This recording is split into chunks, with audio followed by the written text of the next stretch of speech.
I got through dinner before I realized that I was not videoing. It's just how I like my avocado toast. Unfortunately, the whole thing didn't get crispy.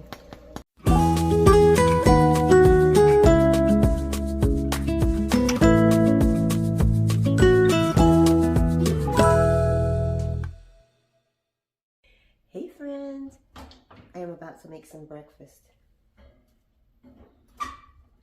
If this is your first time visiting, my name is Elena and I am mini-steading here in the desert of New Mexico. I'm excited you stopped by for a visit. And if you're a returning friend, welcome back. I'm so excited to have you here today. So Pantry Challenge is going strong, you guys. This is week 2 and I'm excited to be bringing you 4 meals. I'm going to share 6 days, what happened in the 6 days, but only 4 meals. I hope you enjoy it. Please get some potatoes in here to bake. These are smaller potatoes, so I'm putting there's 3 in here, 6, 8, so 10. I'm going to put 10 in here. I've never done it this way before. I usually use large potatoes and do a maximum of 4, but I'm sure you can do more, so we're going to try that right now. So I have 10 medium potatoes, a cup of water, and I am going to, normally I do 15 to 16 minutes. I'm going to try, I don't know, these are smaller potatoes. I'm going to go ahead and do, I'm going to do 14 minutes and 15-minute natural release.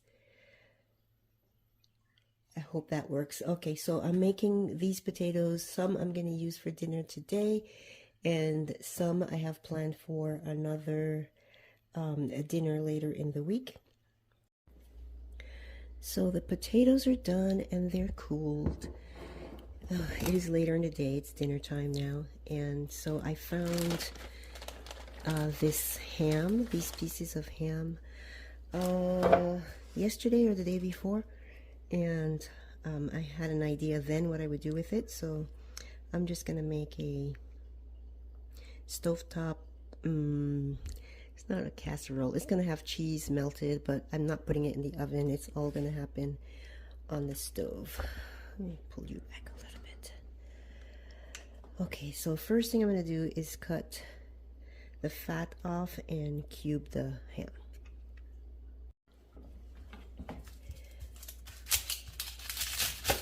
Ham is cubed. I'm just going to chop some onions.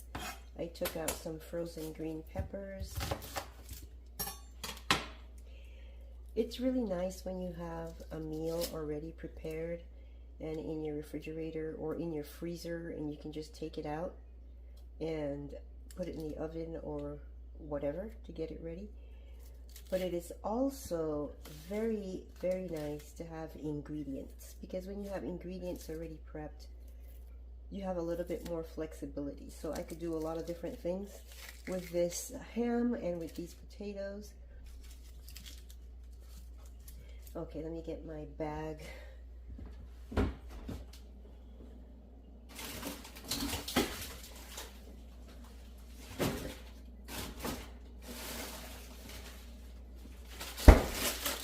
Sorry, I have this bag that I'm filling up with vegetable scraps. We will eventually make some broth with this.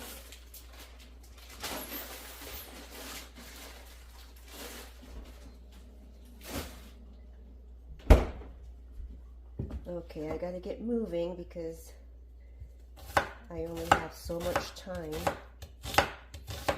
before my back kicks in. It's really weird, you guys. It's like I'm okay for a little bit, and then as I am up and around, it just starts to tighten and tighten. And then it just like grips me, and I have to stop. Okay, we'll put the onions in this pan.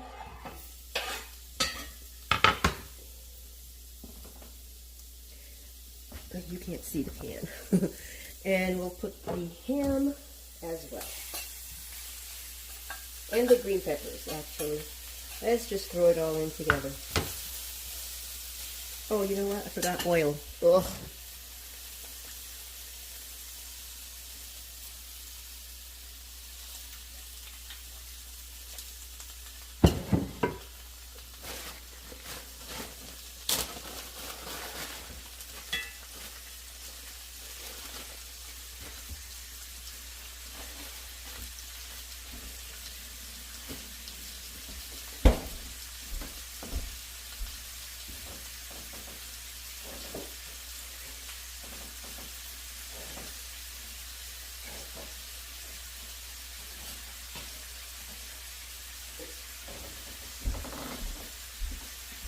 So we'll just let this soften the green peppers, fry the onions, warm up the ham, and then the next step will be to cut up the potatoes and add those as well. Okay, I added the potatoes. Oh, I put some red pepper flakes in the bottom of the pan, and that's why I'm coughing. And I'm gonna just put some seasoning in here. The misters, the usual. Garlic. Oh, I could have put some. I'm gonna put some of my garlic butter in here. Then I will put some onion powder, garlic powder, seasoning, salt. I think the ham is salty enough, so I didn't put any salt. And then some paprika.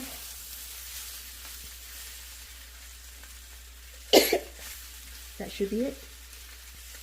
Remember that garlic butter log we made? A couple of logs and some pucks. I think the log is better. I'm sorry, I mean the puck. Because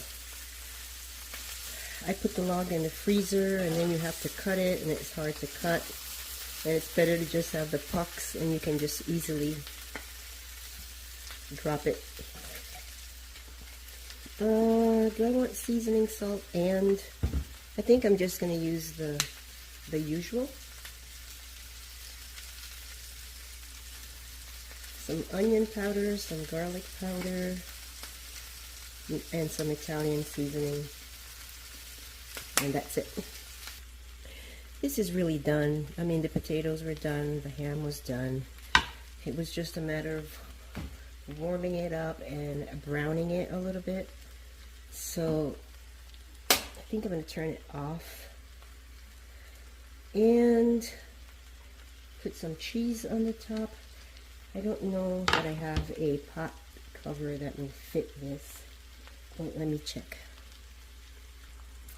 I don't want to turn the oven on. There, that should do it. Hopefully that will melt the cheese, and then I'll bring you guys back when I serve. I forgot to add paprika, but that's okay. I am done. I'm just going to put some parsley. This is parsley that we grew and dehydrated together. And that is it. I am grabbing my bowl and heading back to bed. See you guys tomorrow.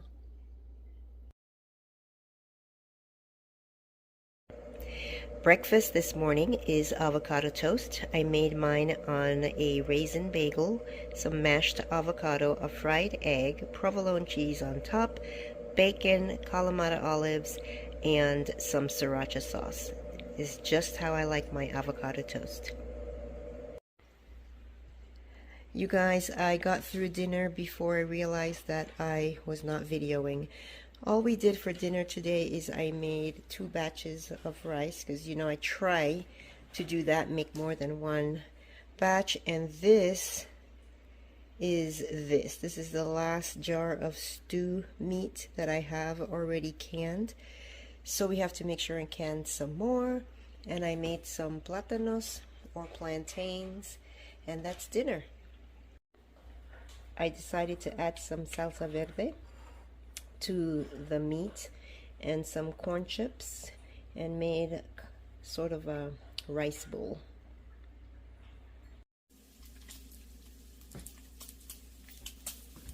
Hey guys, it is Monday and we are having, well, I don't know what this is called. It's a turkey and bacon bake.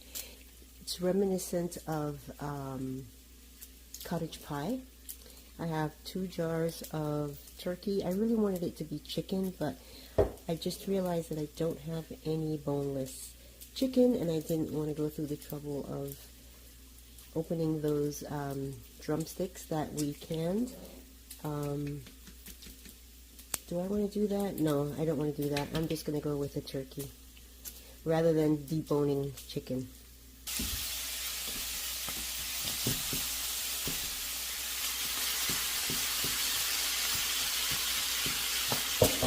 Well, the turkey pieces are bigger than I thought, but it's okay. It'll be fine. I'm going to grab, I think I have a partial bag of peas and carrots in the freezer. In the chest freezer. I'm going to go grab that. I could not find that peas and carrots, and then I just remembered, I think we used it earlier last week in a stir fry. I have to look back and see. So I found this vegetable medley. Oh my gosh, it's been in the freezer since forever. I don't know how long, but it's being used today. Let me go grab some spices. Garlic powder, onion powder, seasoned salt,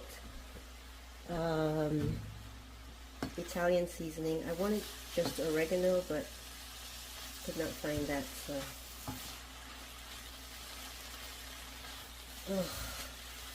I have to hurry up with this. My 30 minutes are almost up.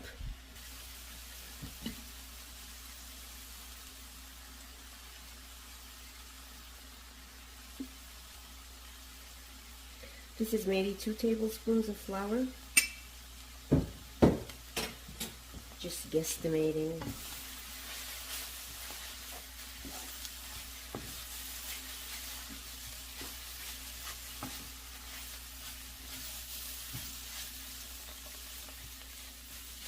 I am hoping that I can thicken the broth.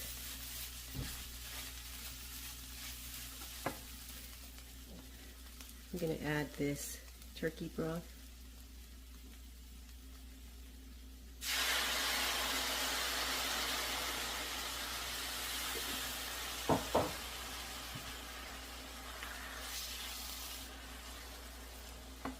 Oops, forgot this. I also wanted to add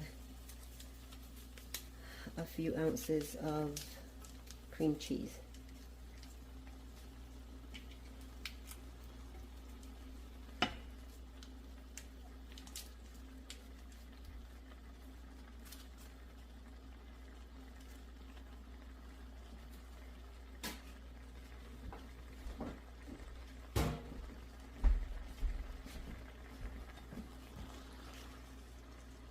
Sorry if I was in the wrong angle before. I think you guys were just seeing my arm. I'm going to break this up. If I had planned this better, I would have done this in my cast iron, then I could have popped the whole thing in the oven, but because I didn't, I need to get a dish to put this in and then top it with the potatoes. I used the potatoes that we baked the other day. This should have been pretty easy to just make mashed potatoes to put on here, but I can't. So I'm just wanted to do the fastest and easiest thing, which is to just slice the potatoes onto here. I think I'm going to top it with cheese, and then I'm going to pop it in the oven. Into the oven it goes. And to my bed I go. Okay, so I decided to broil this for a little bit after it was done baking. It didn't take very long because everything was pretty much cooked except for the vegetables. And here we have it. So I'm going to have the mister serve, and hopefully I'll get a picture.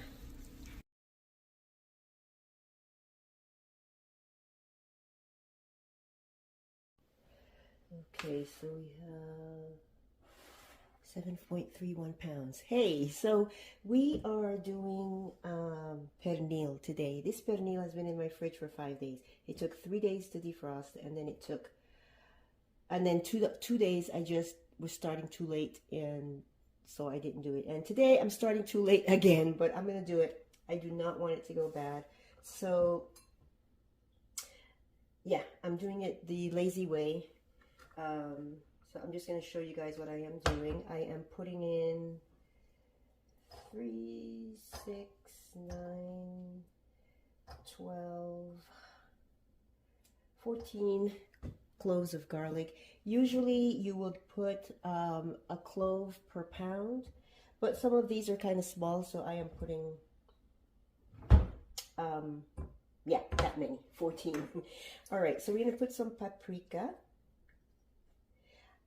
I am not measuring, and I probably should be, but I am, like I said, rushing to get this in the oven. Some cumin, some oregano. We grew this oregano together this year, or last year now. Wow, last year. We want to put quite a bit of salt. Here's the salt. You put about a teaspoon of salt per pound. I want to make sure I get that part right, so let me grab a measuring spoon. You can also replace all these single ingredients. Oh, this is a half teaspoon. With adobo from the store. Okay, let me get all of these things put in here. Did I get everything put in here? Oh.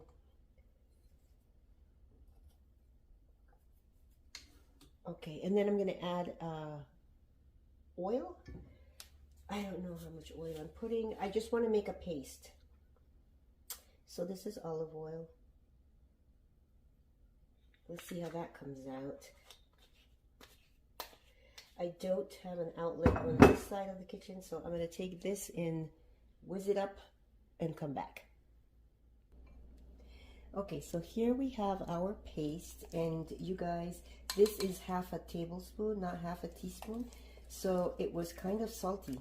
So I just added more of everything, including garlic, oregano, the cumin, the paprika, and let's hope for the best. All right, so next thing is, I'm not going to use this. Next thing is I'm going to rinse this and come back and show you guys what I do next. Okay, so the next thing that I do is I stab this pernil all over. Sometimes you encounter the bone.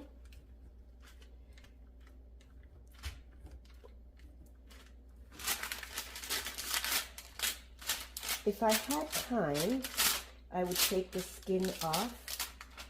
You know, I would flip it over and carefully take the skin off so that I can make holes on that side also. You don't want to puncture the skin. Okay. I'm going to just make some more holes on this side, and then I'll show you the next step.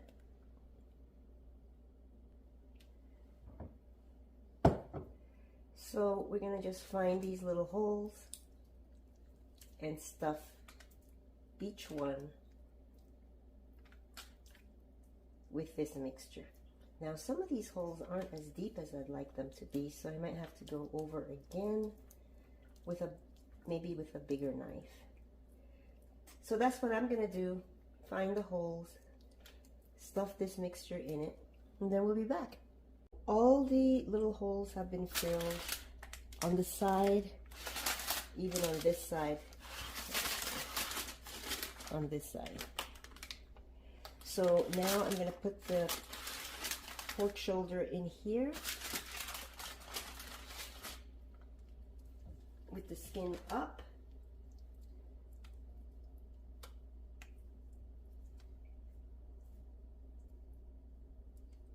Okay, I am going to add some water to the bottom of this. I am going to score the skin, and then I'm going to put it in the oven, and I'll show you guys what that looks like in a sec. Okie doke. So my knife is not sharp enough to really score this very well. So it barely has some cut marks in it.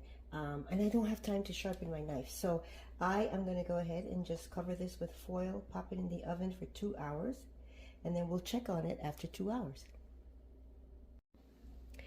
Okay, so it's been 2 hours almost, and I took the pernil out to check on the level of liquid in there. I think I need to add maybe a 1/4 cup more. That's it. I'm going to cover it back up and put it in the oven. I also took some rice out that I had in the refrigerator. Okay, so I warmed up some of the rice and I added some black beans to it, and now we are going to make some green plantains.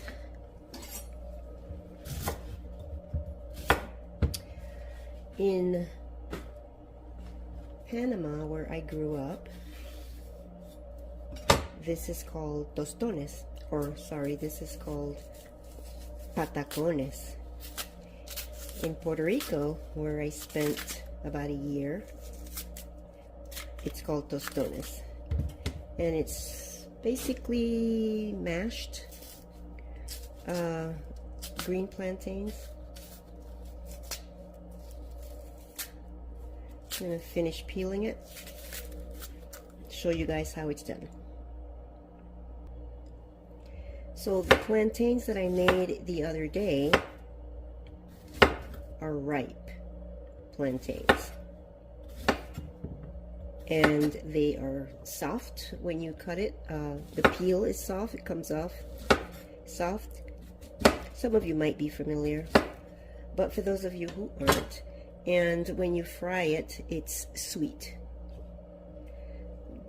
Green plantains, the peel is hard. As you saw me taking it off, it was hard, and these are hard, and they are starchy. Okay, so these are cut a little on the thick side. I probably could have cut them thicker. This one's probably a good one. And we're going to fry them partially.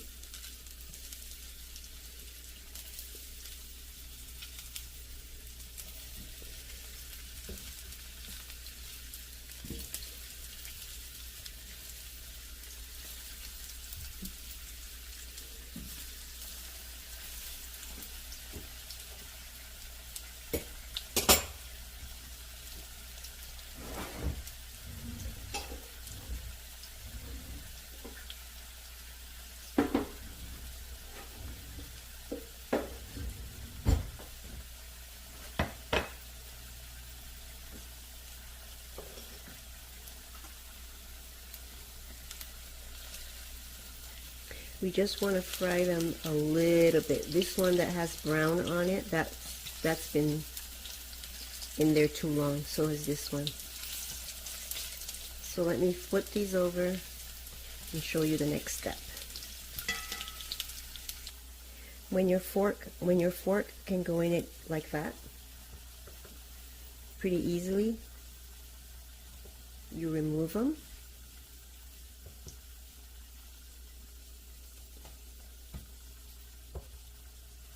That one wasn't as soft, but I took it out anyway. This one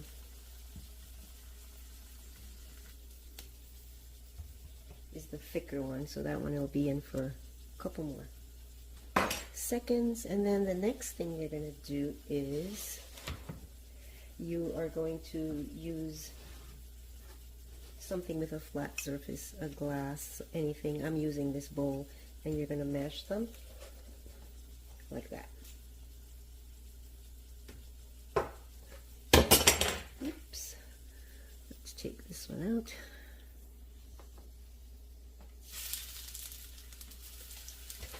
So I'm just going to mash these and put them back in.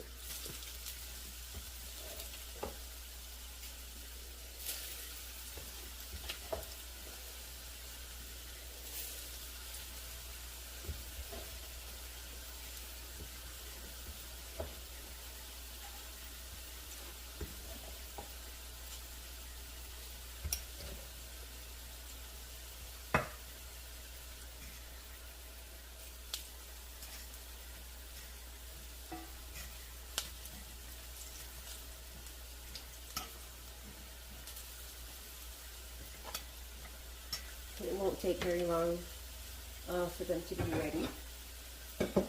So you want to pay attention, otherwise they will burn.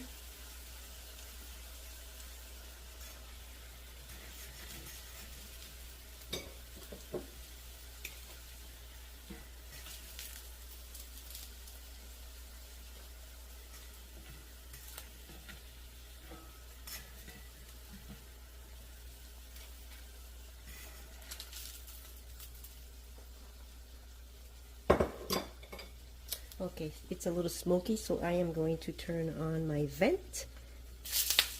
And it'll be a little bit too noisy for you, so I'll bring you back when they're done.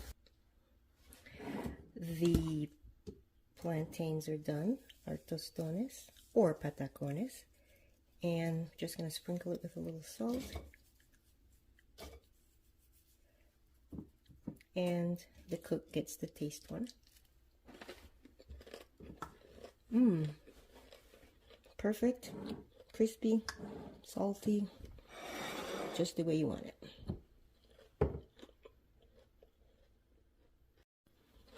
Forgot to tell you, I took the foil off of the pernil and I am trying to crisp up the fatty part. That's the most challenging part for me. So my oven is now at 450. Probably leave it in for another half an hour. I had a mango and I just sliced it up and put it in a bowl. I am soaking it. It's some apple cider vinegar and some tahini, which is chili pepper and lime salt flavor. I did add a little bit more salt as well. So I'm going to put that aside with the tostones, and we're just waiting for the pernil. Okay, the pernil is out of the oven. We're just gonna let it sit for a bit before we cut into it. Unfortunately, the whole thing didn't get crispy, which I said is usually a challenge. I started too late with the project, and it needs to be like, well, it's been 45 minutes, I think. 45 minutes or so to do the fat cap. But it'll be okay.